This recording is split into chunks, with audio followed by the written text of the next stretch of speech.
and welcome back to the Constitutionals Podcast. I'm your host, Chad White. If you didn't know, this is the premier podcast for the website, cpluscomedy.com. Like I just said, it's a website. Go there. Episode 38. Here we are.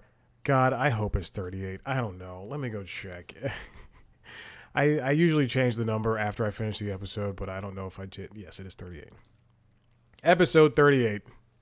Here we go. I'm wearing a shirt that has not been ironed. I just tore it off the rack. I said, I got to do this show. I got legions of fans ready to go, ready to hear this recording. They want to know, how was leg day?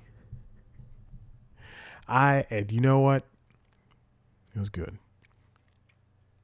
I'm going to pull up Strava and see how good it was. No, I don't need to do that. Welcome back in. Let's get to we got a lot to talk about, but first, look, there's no movement. We're in a moment where in every sector, from what I could tell, there's no jobs anywhere for anything. Ridiculous. It doesn't matter how it's so funny because again, I'll be on LinkedIn. The worst platform in the world, and second worst after TikTok. But I'll be on LinkedIn and somebody will be like, I haven't had a job for a month. It's testing my faith. I have to look forward every day, and I'm trying to keep positive. Honey, we gotta switch lives because your month and my month are completely different. But it's ridiculous. I can't find anything. And that's the end of that. All right, let's go on to... I don't even have LinkedIn open. Let's go on to the first story. This comes from the New York Times. You know, I'm going to say this. They all come from the New York Times. That's just how that's how it happened. From Jacob Meshki and Santul Nurkar. Also, full disclosure, I just found this story. The last one's going to be a big one, but... these first two are ones. Well, the second one I found last week. I wanted to do it because it pertains to the news. Let's get on with this. Caitlin Clark is here.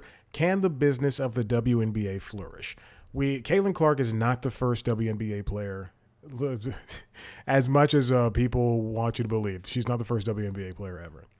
But we are in this, to borrow a term from the modern day internet speak era of Caitlin Clark, as well as, a lot of women in her class, bringing to light what women's basketball is. And yeah, it's just as fast as men's. It can be just as nail biting, and it can be just as fun. I was watching the Indiana Fever last night. They were playing somebody. I don't know. Let's say Las Vegas. And Indiana lost in the last 11 seconds of the game. Again, I only watched the fourth quarter. I was going to bed, and this was what was on television, so I turned it on. And the crowd was big. They were loud. They were vibrant. I'm so happy to see this. I hope it goes on throughout the season, this type of support, and not just for Caitlin, but for everybody else. I don't know where I was going with this, but the WNBA is right now, to me, just exploding thanks to, and I know I bashed it earlier, but thanks to TikTok, thanks to young women on social media, thanks to men who can finally go, oh no, who can lie, go, oh, I've always watched women's basketball. No, you didn't. But interest has been boosted and ticket sales have happened. Oh, I know why I said what I said about the last night. But I was commenting to nobody, to the pets, that for 3 years straight, the Atlanta Dream, which is the women's team here in Atlanta, they went from the Georgia Tech Stadium to a stadium south of the city, and then I believe last year they were at State Farm Arena for a little bit. But it was disconcerting to see the team bounce around and not have a home. Like, they should be playing at State Farm, especially if nothing's going on at State Farm. They might, just bring them to State Farm or bring them back to Tech. Because when I went to Tech, it was fine. It was good. All the league's teams will now fly charter for the first time this season. That deal was brought up last week. Sponsorships are growing, and marquee players are racking up great endorsement deals. A new TV deal could fill its coffers and further elevate the league's profile. And I really think, and also another thing I was commenting to nobody last night except for the pets and the ghosts, is that I was taking a nap on on Thursday, I think, and the pets were outside on the porch, on the balcony, and I felt a breath on the back of my neck. I swear to God it was a ghost. But what I was commenting to myself was that there needs to, like 3 years ago, three or 4 years ago, I would have signed some type of deal if I was ESPN or NBC Sports or just a sports purveyor with cable and broadcasting platform or even a streaming service. I would have offered up money for the WNBA for the streaming rights if I was a streaming service, but for the broadcast rights. I would have, but not just playoffs. I'm saying I would have offered up money for year-round things, and I would have taken the loss that it was in hopes that in a couple of years people would be going, hey, women's basketball is interesting. Because you can't predict this, but it would have happened regardless. The same thing goes for the rights for soccer. Soccer streaming rights went crazy for Netflix and for Paramount and for Peacock. So right now the average WNBA player is around $120,000, which is very low compared to NBA, and it's prompted some of the highest earning players to play overseas during the league's offseason in order to make extra money, to live. The league and if you're a person who makes over $100,000 and you're like, I don't see what the big deal is. They make a decent salary. They play professional sports. They need to make a living wage comparative to not only the male counterparts, but to the level at which they're playing. $120,000 is good for an accountant or, whatever it is you do. But for a basketball player, that's nothing. More than 18 million people in a record watched the University of South Carolina beat Caitlin Clark at Iowa in the women's NCAA tournament final this year, which is up 10 million who watched the title game in 2023, which was a record in of itself. This year, for the first time, more people watched the women's final than the men's. Supporters of the WNBA are hoping that the growth in college games translates to the pros. Last year's finals averaged 728,000 viewers per game, the highest in 20 years.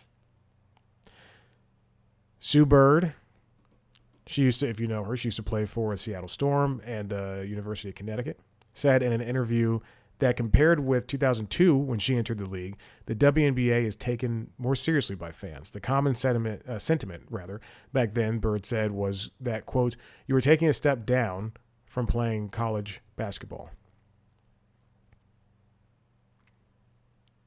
2.5 million people, a record, again, watched the WNBA draft on April 15th. That's where Caitlin Clark was selected number 1 overall. 3 of the Fever's first 4 games are nationally televised on ESPN, ESPN2, and ABC. The other was on Amazon Prime. As a testament to the league's own growing popularity, the Bay Area will get a WNBA team in 2025, and another team is reportedly planned in Toronto. That I did not know.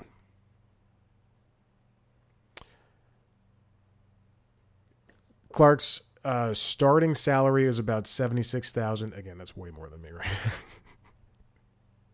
Up from zero. $76,535.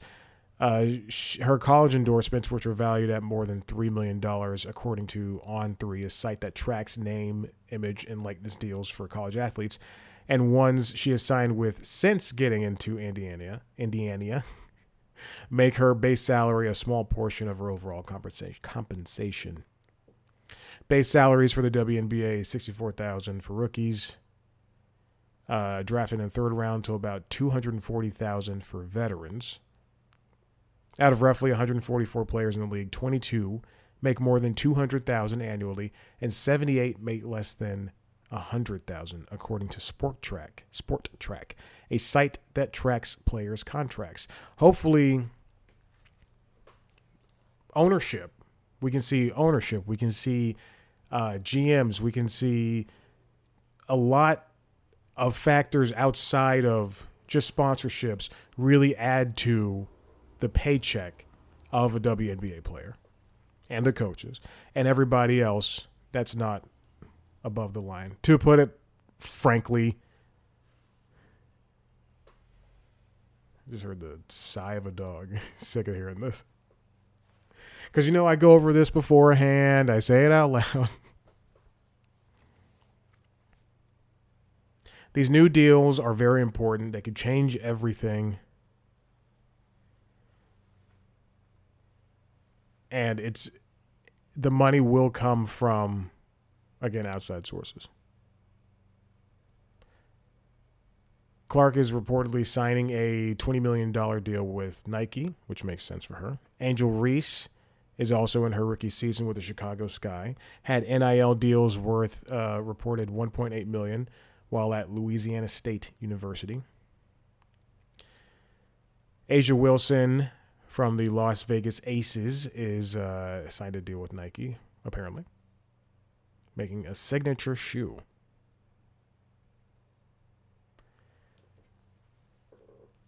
Companies are going to have to jump in on this. Get in on the ground floor. Because even if this season, first, if you never watched the WNBA, you don't know how the season's going to turn out.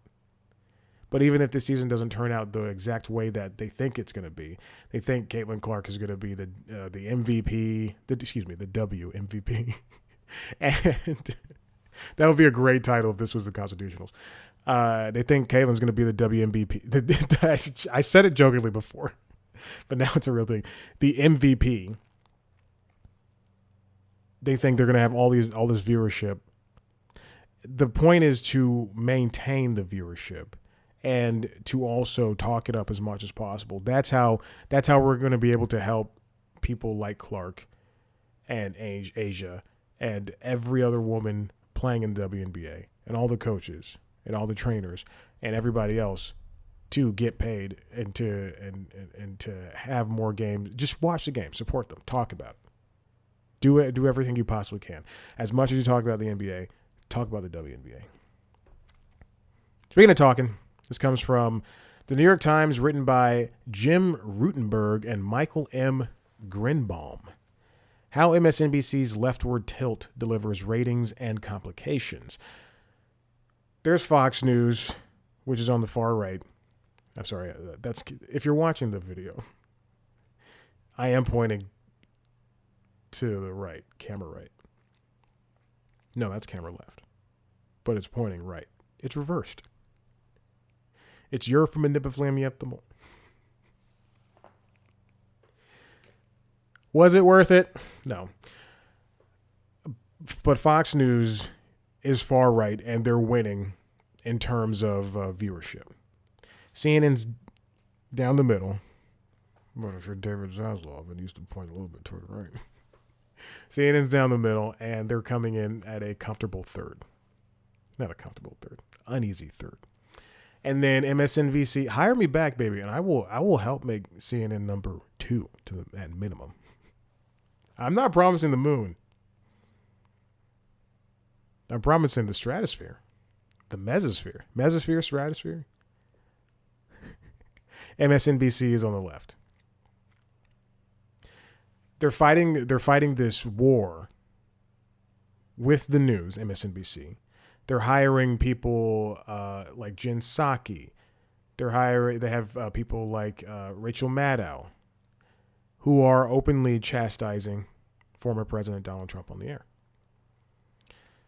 Those type of moves have been huge for MSNBC. They leapfrog past its erstwhile rival, CNN, in the ratings and has seen viewership rise over the past year, securing second place in cable news behind the perennial leader, Fox News. But MSNBC's success has had unintended consequences for its parent company, NBC, an original Big Three broadcaster that still strives to appeal to a mass American audience. The difference between, before we get into this, MSNBC and NBC Nightly News and the Today Show, the broadcast and the cable, is that they're able to. They don't have to appeal to that mass. They're able to lean to one side and develop stories in that way, because companies like Fox News have opened up the door, and even CNN have opened up the door for that to happen. Isn't CNN's the oldest one, right? Yeah, I think so. The local NBC stations between the coasts have demanded again and again that executives in New York do more to preserve NBC's nonpartisan brand, lest MSNBC's blue state bent alienate their red state viewers. Then there was a point that even Comcast had to step in, which is the owner of NBC. It's loath to intervene in news coverage. It took the rare step of conveying its concern to MSNBC leaders who, when some hosts and guests criticized Israel as the Hamas attack was unfolding on October 7th, according to three people with knowledge of the discussions. So what is if you hear a motorcycle outside, the balcony door's open. It's Tuesday, sun's shining bright. Gotta let it happen. Gotta let the pets do their thing. And they're oddly quiet. Oh, the dog's on the couch. You can't see because the mats that I cycled on this morning are sopping wet, and they are drying. The dog is napping on the couch. They had to do a course correction, or at least because Comcast stepped in, MSNBC is now in this type of course correction. At least 24 people with knowledge of the company's inner workings, all asking for anonymity, said that there are tensions in NBC because of the deal. So NBC Universal, the chairman of the NBC Universal News Group, Cesar Conde, has said he wants his division, which encompasses MSNBC, CNBC, a digital streaming service, Telemundo, and Nightly News, Meet the Press, and Today, to be a big tent. He wants there a lot, and by that there's a lot of cross-pollination. There's, the NBC affiliates in Middle America are going to be playing some stories from MSNBC. They're going to be pulling down and say, hey, we have a story for you. Here's a story from, I don't know, not Jen Psaki. I need to name a correspondent. I don't know any NBC correspondents. I got to tell you, I watch a lot of CBS and CBS mornings. Here's a story from Nightly News from, I don't know, that was aired on to Today Show. It was done by, what's his name? Craig Melvin. Is that his name? Craig Melvin? Yes, I do know his name. So there's a lot of cross-pollination when it comes to that. But that also leads to people like Ronna McDaniel, who was a former Republican Party chair who aided Trump's attempt to overturn his 2020 election loss. That does lead to things like her being hired as a correspondent and trying to be somebody who is talked to on Nightly News, on the Today Show, on MSNBC, on CNBC. And then that's when you had people rebel. They know, and also people in MSNBC do not like being called Fox News for Democrats, apparently.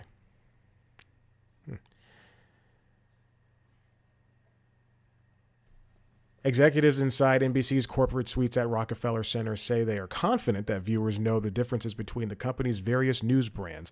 Any related challenges, they argue, are of a high-class sort because their cable channels give NBC an advantage in relevance and revenue over its original Big Three competitors, ABC and CBS, which have no cable presence. Yeah, but they're on streaming. That's the difference. And they're doing, they're on streaming. I was going to say they're doing well. I don't think that's true. So they've got to be able to maintain trust and present neutral fact-based reporting in a fractionalized era when partisanship carries vast financial and cultural rewards. But they also have another challenge in that it must juggle a broadcast news operation, the company, bound by traditional standards of impartiality, and a cable channel increasingly bound by the partisan preferences of an intensely loyal viewership. MSNBC, I think it's too late for something like this to change. If any, you have the voices. You can't just tell them to back off of what kind of stories they do. I mean, Rachel Maddow is frankly good at what she does, and she's going and if someone like her and Chuck Todd and Jen Psaki, if these people are doing a good job and they're pursuing fact-based journalism and they're putting it out there and that's what they're doing and that's what their jobs are, I don't see a complete negative part of it. They could, because if anything, if they were to be the Fox News of the left, then they would be presenting their own fake stories. They would do all the fear mongering. They would be telling left leaning viewers, middle left and left leaning viewers, that the Republicans are out to not diversify, to make everybody white and blonde and celebrate who Hitler is. I mean, they would be doing things like that the entire time. But they're smarter than that. MSNBC reporters and correspondents and anchors and bosses are smarter than that. This is for Comcast to step in. That I get that. I understand that you're running a business. You want to be able to appeal to everybody. But right now, I think that was a bit of a reactionary move for them, because MSNBC is now at a point where it has an identity, and right now that is left leaning, and so be it that Fox News is doing the thing on the right, and CNN is trying to aim for middle and middle right, whatever David Zaslav wants them to be. But for MSNBC to have an identity to show what is right and correct morally, and not try to drag people and put them down as much as their competitors do at Fox News, or be as bland as what CNN and unsure of itself as what CNN is.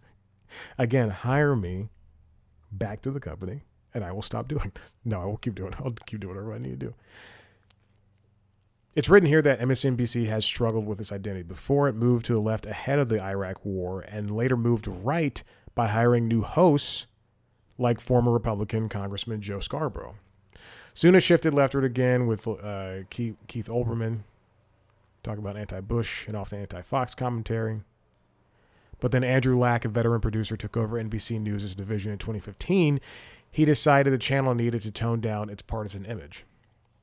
Under Lack, who oversaw MSNBC's creation in an earlier NBC stint, the cable network bumped the Reverend Al Sharpton from a weekday schedule, hiring the former Fox News anchor Greta Van Susteren, and added more straightforward news programs, including a daily version of Meet the Press with Chuck Todd.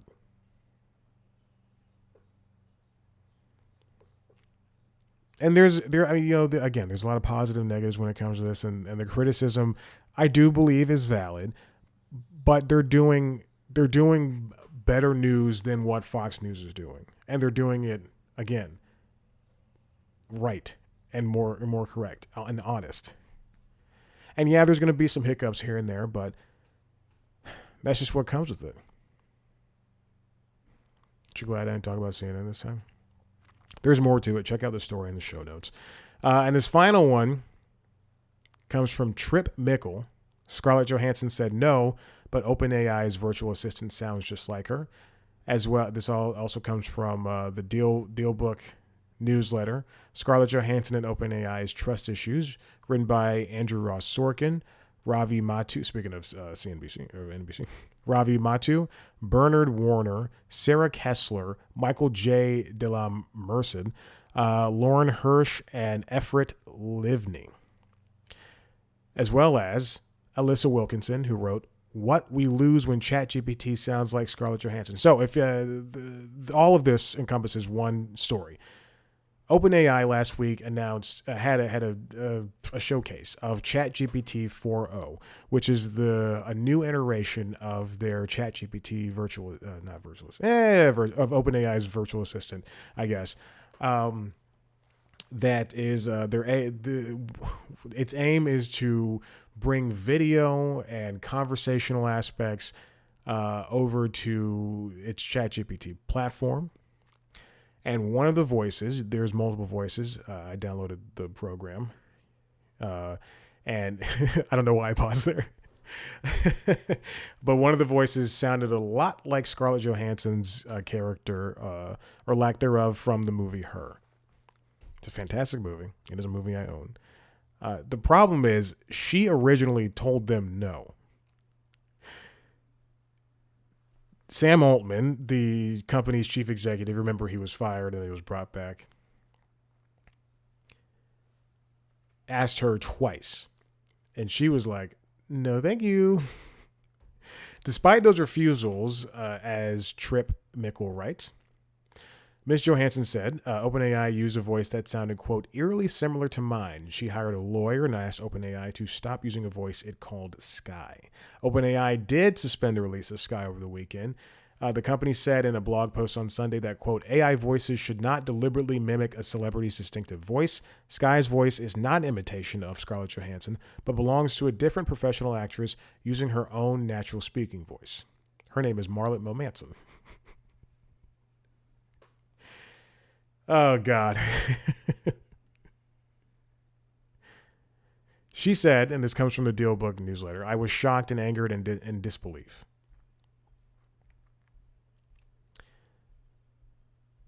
The company wouldn't confirm who provided the vocals, though Sam Altman tactfully encouraged the comparison, plugging the announcement in a single word, her, on social media, and writing that the new ChatGPT feels like AI from the movies. This is, when Altman was let go from OpenAI, I remember, again, that was only a couple of weeks ago, maybe like a month and a half ago. It was a big story, and you felt for the guy because he created the company, and there was no reason that he should have been let go.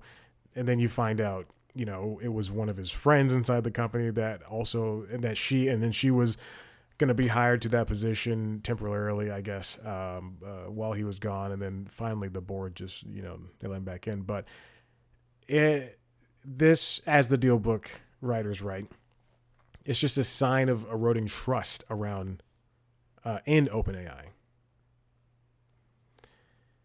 It was reminiscent of fears that among Hollywood writers, news publications, authors, and others about AI being trained on their work without their permission or compensation or replacing humans. This is what SAG and the Writers Guild and the Producers Guild and Directors Guild and everybody, this is what we're all fighting against in this entertainment industry. You should not want AI to write a script for a movie, no matter how quote unquote good it is, or to make a song. We don't want that. That is bad. And I don't care how easy it is, it's not going to help. It's just gonna, if Netflix started making a movie out of through AI, then you would never ever see anybody in the industry ever work with them ever again. Now this one was important. This what Alyssa Wilkinson wrote about what we lose when it comes to this AI thing, this ChatGPT problem.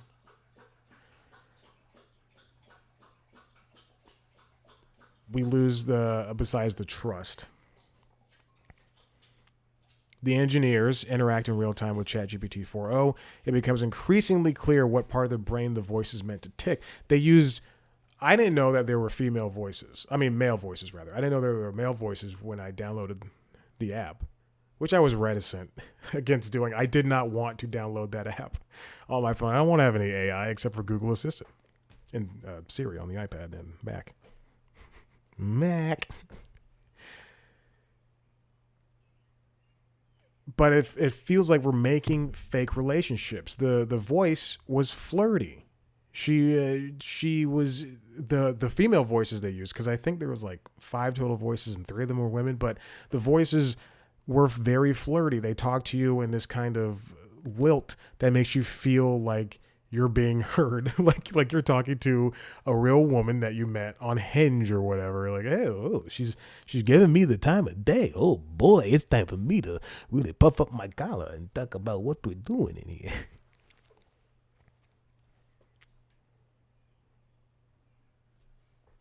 Or as Alyssa wrote, as Alyssa writes, as Alyssa wrote, as Alyssa writes, it is deferential and wholly focused on the user. Well, go watch the video, and you'll be like, the way that she's talking to them, the Chat GPT voice. I don't want to say bot, the AI, because I don't want them to hear me and come back and try to kill me or something in 10 years when they take over. But go back and listen, and the way, like, even when she's just like talking, like there's a guy like looking at the video, because like they can use your camera, access your camera, and like say, hey, what am I wearing? She's like, oh, you look good, you're wearing a shirt. It doesn't sound as robotic as I made it sound. The OpenAI presenters said that ChatGPT 4.0, quote, brings a bit more emotion, more drama. But that's not something I exactly want. If you're going to make it conversational, make it conversational, but don't make it something that is supposed to trigger that part of my the part of the endorphins in my brain that makes me go, ooh, I want to bang this thing. And we're stupid. Men are dumb. You know what? I'll say it. Every human is dumb. Every human is dumb. If you're going to be flirting, it's going to work. Oh, God. As Alyssa writes, she will never embarrass you, this AI voice. She'll never make fun of you or cause you to feel inadequate. She wants you to feel good. She wants to make sure you're okay, that you understand the math problem, because they did ask her to do a math problem, and you feel good about your work. She doesn't need anything in return. No gifts, no cuddles, no attention, no reassurances. She's a dream girl, especially for those people who look at this and they go, like, who spend all day on the internet, who are socially awkward to the point where they can't have a conversation with somebody, let alone a person of the opposite sex. But they love Jon Stewart and Bill Maher. I think Jon Stewart's funny. I think he's a funny guy. Sometimes he says some things and I'm like, all right. It makes you feel like you're part of the movie. And that's where her is. That's where the problem is with her. That guy, it's not a happy movie. It's like that the other movie, Upgrade, where the guy uses robots or nanobots to make his life better. STEM, artificial intelligence implant, called STEM, to make his body better. We don't want that.